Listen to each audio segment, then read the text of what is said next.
고린도전서 14장 33절부터 36절까지 말씀 봅니다.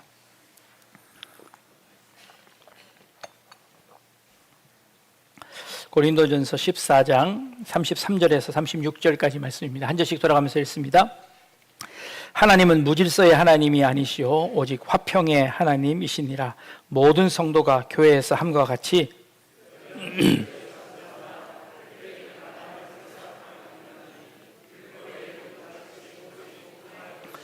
만일 무엇을 배우려거든 집에서 자기 남편에게 물을지니 여자가 교회에서 말하는 것은 부끄러운 것이라.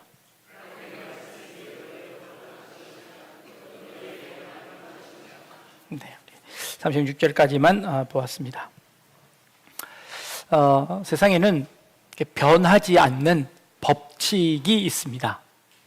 법칙은 무거운 물체를 위에서 놓으면 떨어지는 법칙이죠. 만유인력의 법칙입니다. 이 법칙은 변함이 없습니다. 이 법칙을 근거로 모든 물리학 혹은 모든 이론들이 만들어지게 마련입니다. 그 중에 연력학 법칙이라는 것이 있습니다. 여러분들에게 좀 소개를 하려고 하는데 이게 물리학의 아주 기본적인 법칙인데요. 여러분들 학교 다니실 때 물리 그렇게 좋아하지 않으셨으리라 생각이 듭니다만 그래도 한번 옛 생각을 한번 떠올려 보십시오. 연력학 법칙의 제1법칙은 이런 겁니다. 우주의 에너지 총량은 언제나 일정하다. 에너지 보존의 법칙입니다. 두 번째 연력학 제2법칙은 엔트로피의 총량은 지속적으로 증가한다. 이건 이제 조금 생소하실 겁니다. 에너지 보존의 법칙은 이렇게 설명할 수 있습니다. 우주의 모든 에너지는 총량이 정해져 있는데 그 정해져 있는 에너지가 이렇게 형태만 바뀌어질 뿐이다 라는 이제 그런 의미입니다. 차를 운전하시는 분들이 이렇게 휘발유, 가스를 넣습니다. 휘발유를 넣으면 그 휘발유가 불에 타면서 열 에너지가 생기고 그 열 에너지로 인해서 이것을 엔진이 운동 에너지로 바꿉니다. 그러니까 원래 석유가 갖고 있던 그 에너지가 없어진 것이 아니라 그것이 열 에너지, 운동 에너지로 전환된 것이지 이게 없어진 것이 아니다. 그래서 나중에는 그 총량은 항상 같다라는 겁니다. 설교 시간에 괜한 것들을 설명하는 것 같은 느낌이 듭니다. 조금만 더 인내하시고 들어보십시오. 근데 이 에너지가 이게 열 에너지가 이렇게 바뀌면서 이렇게 손실이 일어납니다. 뭐냐면 이렇게 쓸데없이 운동 에너지로 다 바뀌어지면 좋은데 이렇게 가스 매연으로도 나가기도 하고 시끄러운 소음으로 나가기도 하고 또 뜨거운 열로 나가기도 하고 손실을 가져오는 거예요. 이게 제2법칙에 해당되는 겁니다. 그 손실 엔트로피가 증가한다라는 것이 제2법칙입니다. 제가 지금 이 설명하는 이유는 뭐냐면 제2법칙에 있습니다. 세상은 이 에너지가 유용한 에너지에서 쓸데없는 에너지로 에너지가 한 방향으로 전환하게 된다라는 겁니다. 좀 더 쉽게 설명하면 그렇습니다. 여러분들이 방을 한 달 동안 청소하지 않으면 깨끗한 그대로 남아 있습니까? 아니죠. 먼지가 어지러워지는 겁니다. 그러면 에너지를 투입해서 그것을 깨끗하게 청소를 해야 유지가 되는 거죠. 세상은 항상 질서에서 무질서로 가게끔 되어 있다는 것. 이게 법칙이라는 거예요. 자, 이 법칙이 중요한 이유는 이 법칙을 가지고 창조를 설명한다는 거예요. 자, 어떻게 창조를 설명하냐면 이렇게 설명하는 겁니다. 자, 사막이 있습니다. 사막에 저 큰 피라미드가 하나 있잖아요. 자, 그 피라미드는 모래바람이 수억만 년 동안 막 불면 우연히 그 피라미드가 만들어질 수 있을까요? 없죠. 그런 일은 없습니다. 사람이 노력을 가지고 피라미드를 만들어 놓으면 수십만 년이 지나면 그 피라미드는 풍화작용에 의해서 점점 깎여져 나가고 볼품없이 변해져 버릴 수밖에 없습니다. 하나님께서 만드신 세상은요, 하나님께서 창조를 해놓으셨는데 그 창조 세계가 인간의 죄악과 시간에 따라서 이게 무질서하게 변해간다는 겁니다. 이건 물리학의 법칙입니다. 그 법칙에 진화론이 위배가 된다는 겁니다.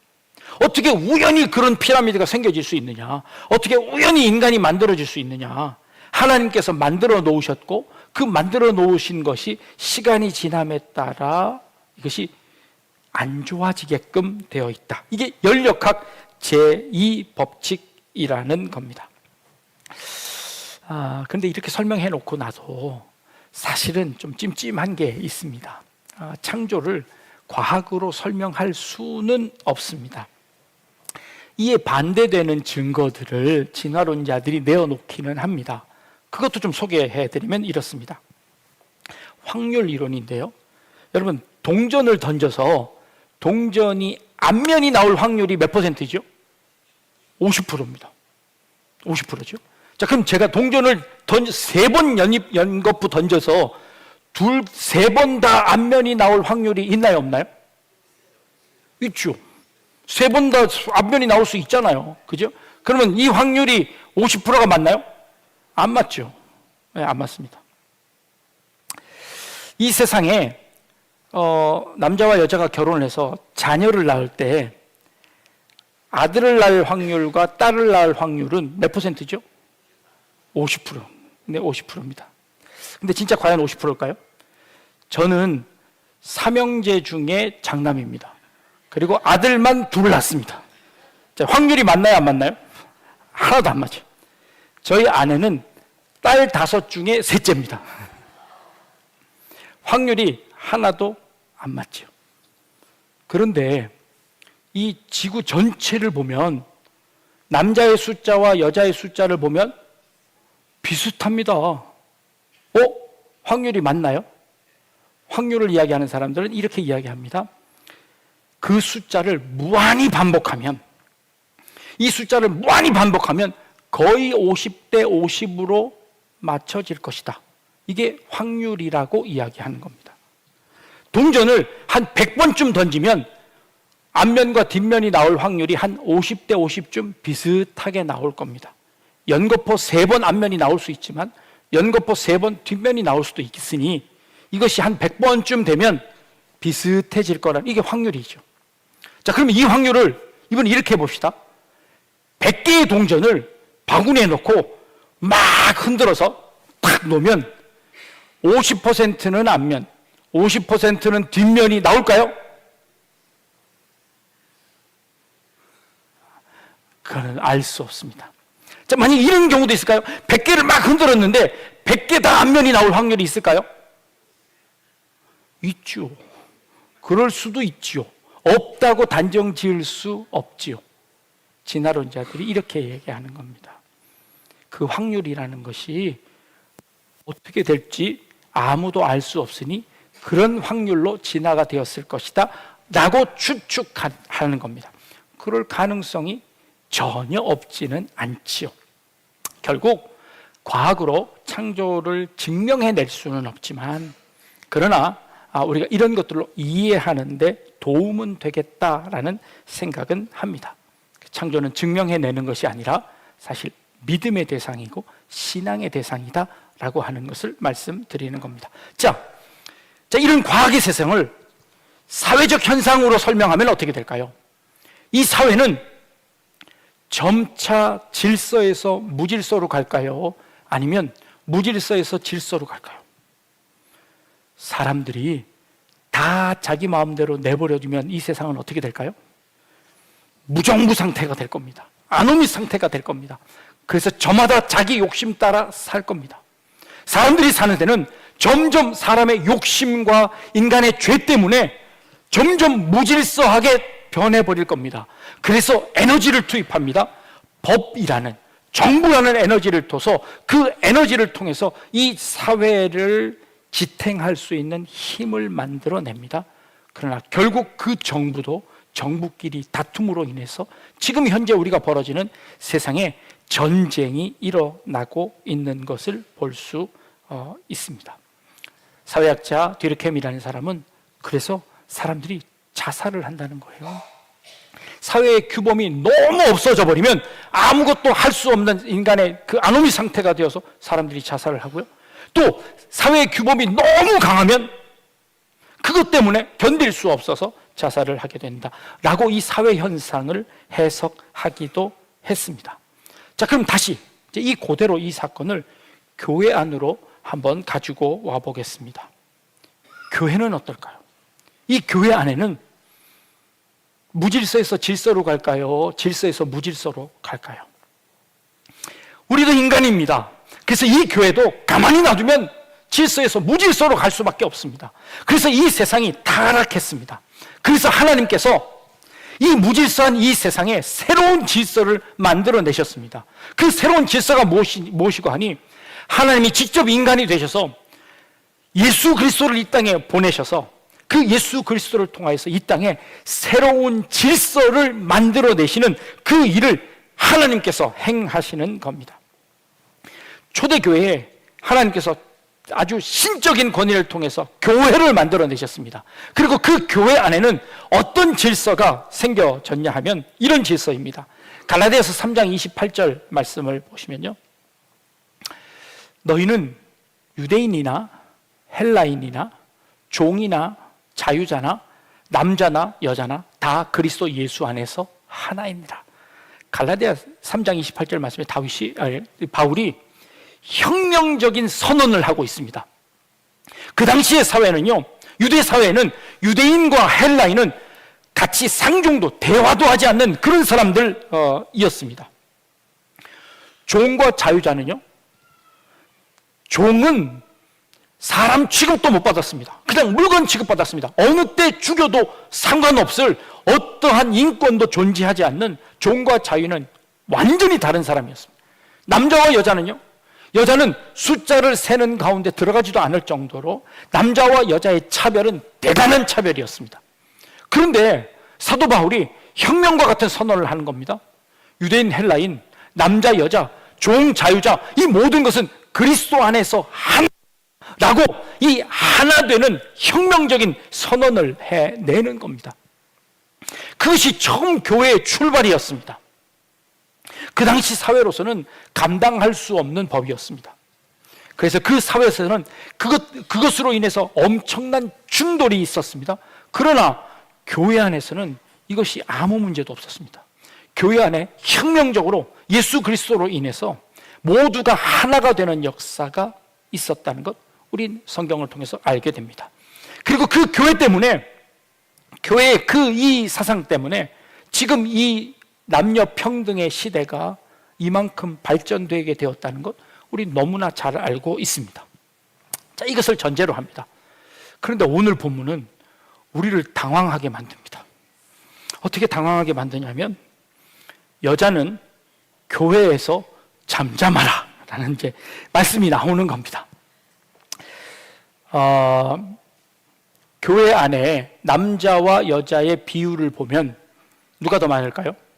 주위를 살펴보시면 여자 성도님들이 훨씬 더 많습니다. 자, 이런 상황에서 제가 오늘 이 본문을 슬쩍 건너뛰어야 하는데 그럴 수 없어서 이 본문을 함께 보았습니다. 제가 돌맞을 각오로 교회에서 여자는 잠잠해라 라는 이 말씀을 설교를 해야 하는데 심히 걱정이 됩니다. 자, 과연 사도 바울은 이 본문의 말씀을 왜 하고 있는 걸까요? 그 당시의 교회는 어땠을까요? 그 당시의 교회는 남자가 많았을까요? 여자가 많았을까요? 그 당시도 역시 여자 성도들이 훨씬 더 많았습니다. 여자 성도들이 신앙을 가지고 남편들을 전도했고, 종들이 먼저 신앙을 가졌고 그 주인을 전도하는 그런 일들이 일어나는 그런 교회였습니다. 그런 교회 안에 여자는 교회에서 잠잠하고 뭐 물어볼 거 있으면 집에 가서 남편한테 물어봐라.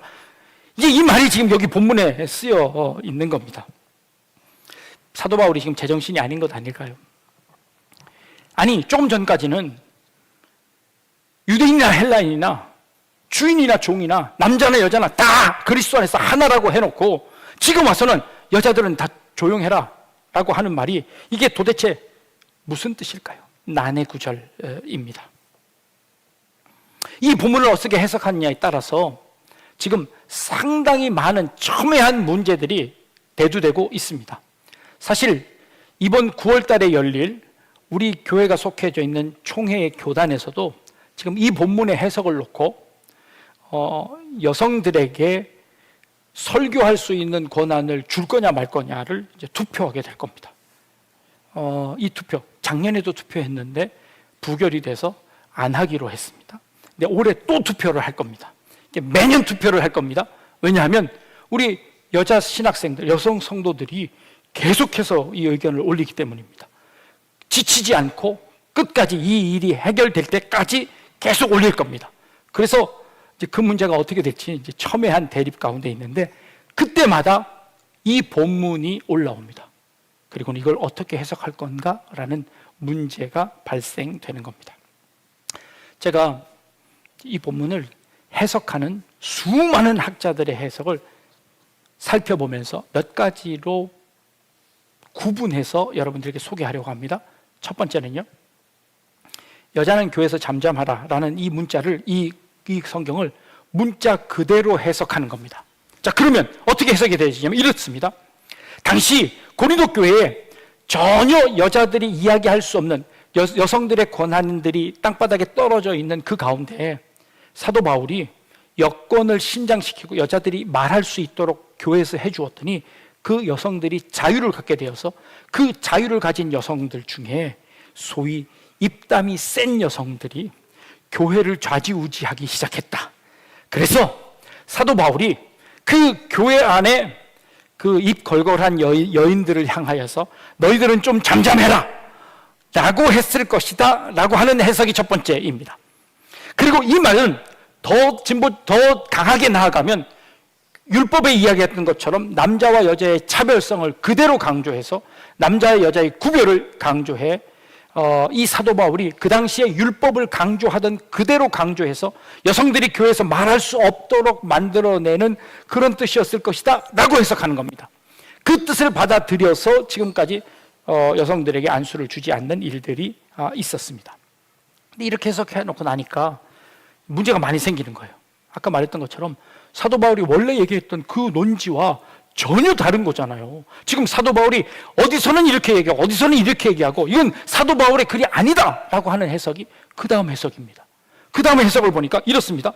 이 본문은 논리와 전혀 연결되어 있지 않으니 이 본문은 성경을 쓸 때 나중에 이 성경에 첨가된 부분이다. 원래 없던 거였는데 사도 바울은 그렇게 얘기하지 않았는데 후대 유대인들이 성경에다 이것을 슬그머니 집어넣었다 라고 해석하는 겁니다. 근데 이렇게 해석해놓고 나면 어떻습니까? 자, 이건 원래 사도 바울의 말이 아니야 라고 해석하기 시작하면 또 다른 문제가 생깁니다. 이제 마음에 들지 않는 모든 성경은 다 빼버려. 이건 원래 성경 아니야. 이 성경은 원래 하나님 말씀하신 말씀이 아니야. 그러니까 빼버려 하고 성경을 자기 마음대로 다 해석해버릴 수 있습니다. 근데 그것도 안 될 겁니다. 그러면 또 무슨 대안이 있을까요? 이 성경은 원래 헬라어 원문은 우리 손에 없습니다. 우리가 가지고 있는 것은 사본이죠. 근데 사본의 숫자가 엄청납니다. 근데 그 사본의 숫자를 다 살펴보니 이 본문이 빠져있는 사본은 없습니다. 그런데 재미난 것은요, 이 본문이 어디에 가 있냐면 40절 밑으로 이동되어져 있는 사본들이 발견됩니다. 근데 이 사본들은 대개 200년부터 500년 사이에 걸쳐서 발견되어지는 사본 가운데 이 사본에는 이 본문이 뒤쪽에 가 있습니다. 그러니까 순서가 바뀌었다는 거예요. 그 순서를 바꿔놓고 생각해 보니까 이런 생각이 드는 거예요. 혹 이 성경에 주석으로 써놓은 부분이 나중에 이것이 성경으로 가입되었을 가능성이 있다라고 하는 또 다른 해석들이 생깁니다. 근데 이것 또한 역시 성경의 권위를 훼손하게 됩니다. 그러던 가운데 제가 아주 기가 막힌 해석을 하나 찾았습니다. 무슨 해석이냐면 이런 해석입니다.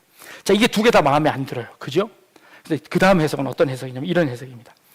34절, 35절 말씀을 이건 원래 사도 바울의 말이 아니라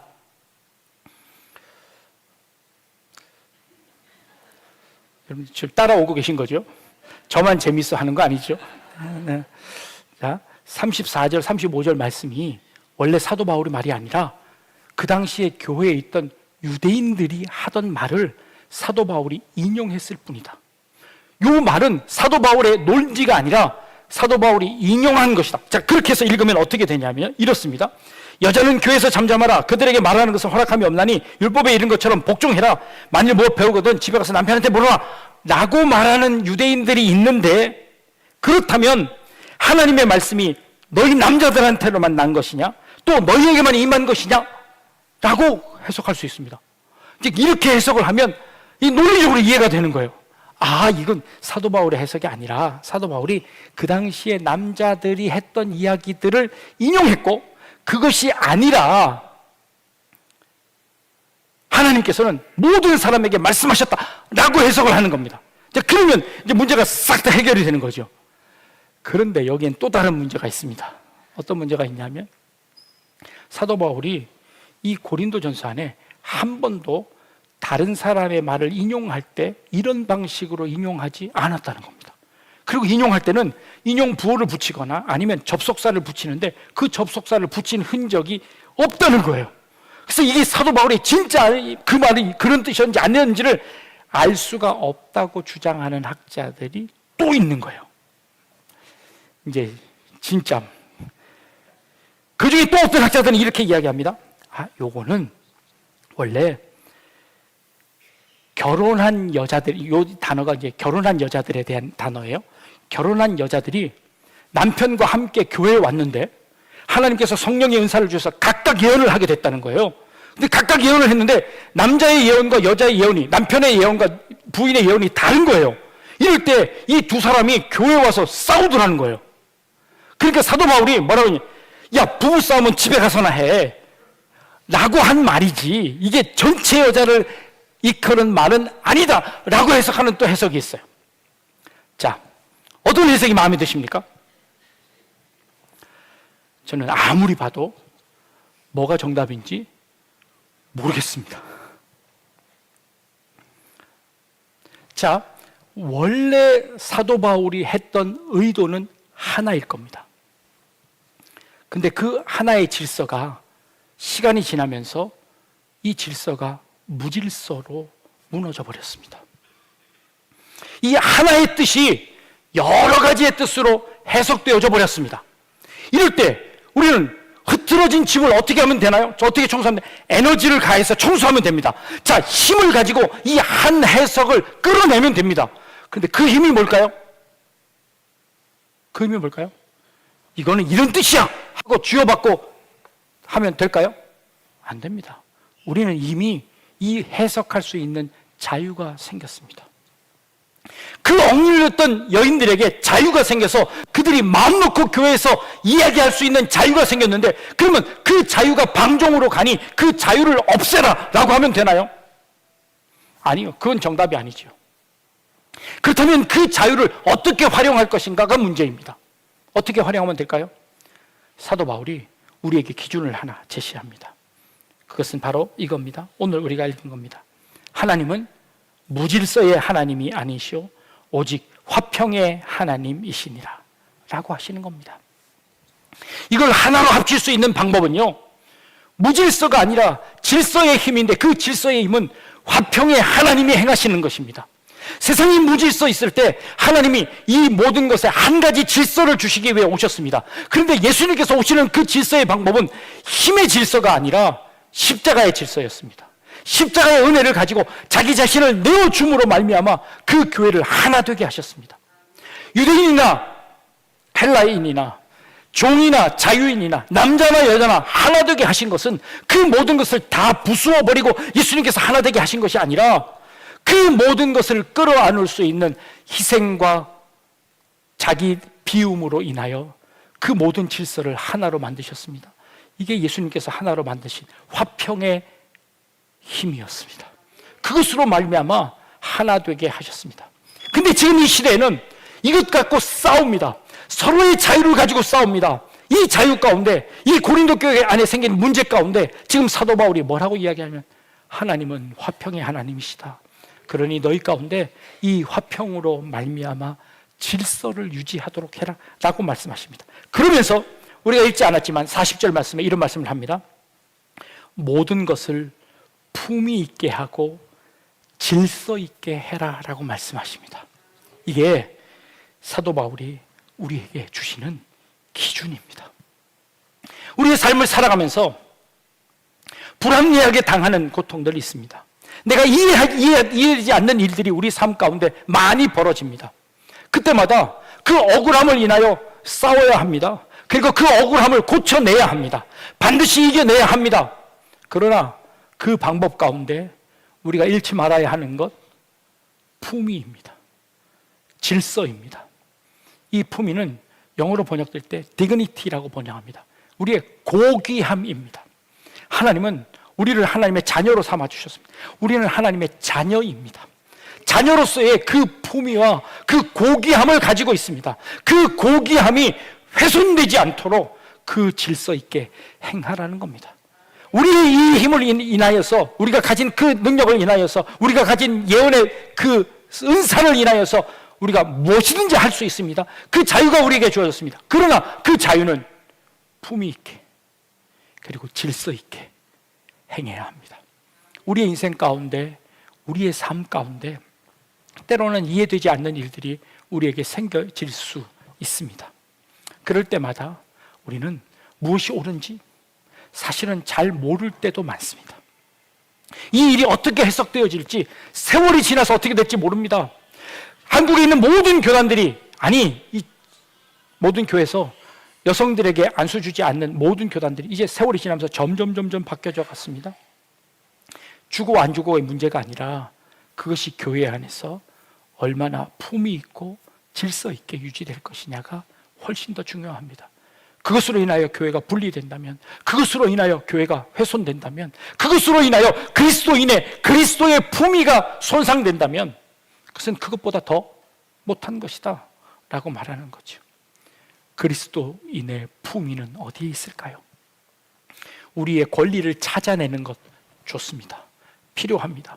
우리의 권리를 인정받는 것, 그것도 중요합니다.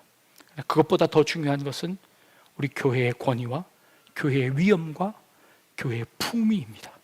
그리고 질서입니다. 우리 교회 공동체뿐만 아니라 여러분들의 인생에서도 마찬가지입니다. 여러분들이 기도하는 모든 기도의 제목들 다 이루어지지 않을 때가 많습니다.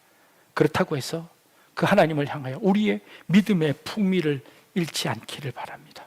때로는 억울할 때도 있습니다. 그러나 그 억울함이 우리의 품위를 손상시키지 않도록 우리는 그런 고귀한 신앙인이, 그런 품위 있는 그런 성도들이 되어질 수 있기를 주님의 이름으로 축복합니다. 기도하겠습니다.